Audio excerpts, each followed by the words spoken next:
Carpenter here. I'm going to talk to you about alarmist food articles. Now, if you're on social media, you will often see things like this, and they spread around like the plague. And the thing is, authors want you on their website. They want traffic to their website. So if they can come up with a very dramatic title that makes more people click on their website, that's what they're going to go with. But the thing is, dramatic titles and factually correct information don't necessarily go hand in hand, let's be honest.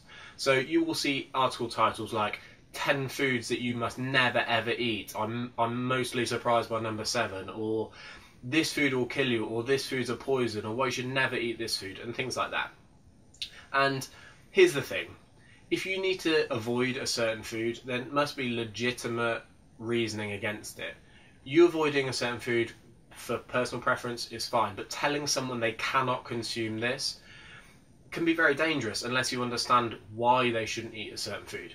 And the thing is, most of these articles do not have legitimate scientific backing. They have very tenuous links. Things like, look what happens when we put this food in a bath of hydrochloric acid. Imagine what that's doing when it's inside your digestive system.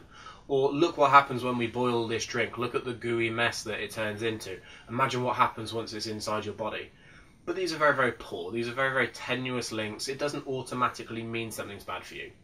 Now, the one I saw a couple of days ago was, you can clean metal with this drink, so you should never, ever, ever consume it. And the drink in question was Coca Cola. And it's true, you can clean metal with Coke. It contains something called phosphoric acid, amongst other things, which can be used to get the rust off metal. So it's really easy for the author to paint this picture of Coke being this really corrosive and abrasive substance that's poisoning you from the inside, because if it can clean metal, you should never ever consume something that's strong enough to clean metal, right? It must be terrible for you. But if we apply this logic elsewhere, does this really hold true? So, instead of cleaning metal, what about cleaning glass? Window cleaner, you know, strong stuff. You can clean windshields or windscreens or windows with acetic acid. So imagine what happens when you ingest acetic acid. Acetic acid must be terrible for you. You would never ever consume acetic acid, such as vinegar, which contains acetic acid, naturally occurring. Now, vinegar is not quite such an easy target, because Coca-Cola is super processed, it's man-made, it's from a factory, it's got chemicals in it, therefore it's really easy for people to take this picture of Coca-Cola being the devil in liquid form.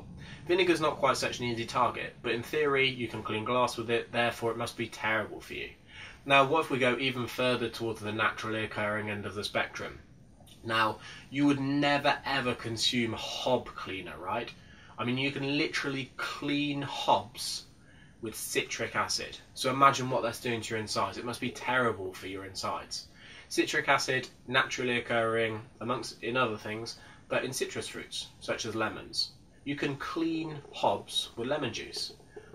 So, sure, yeah, you can clean metal with Coca-Cola, you can also clean glass with vinegar, you can also clean hobs and other things with citric acid.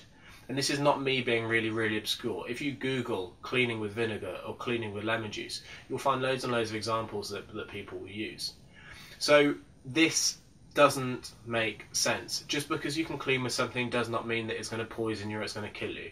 And before people jump up my throat for doing this, I am not necessarily pro Coca Cola. I can't remember the last time that I drank Coca Cola. It was probably years ago.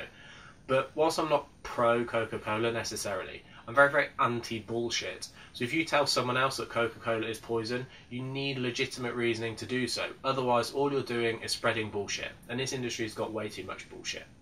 So that's it. If you've got any questions, please feel free to ask. My Facebook page is facebook.com/Ben Carpenter's personal training. My Twitter and Instagram pages both BDC Carpenter. And thanks for watching. Bye.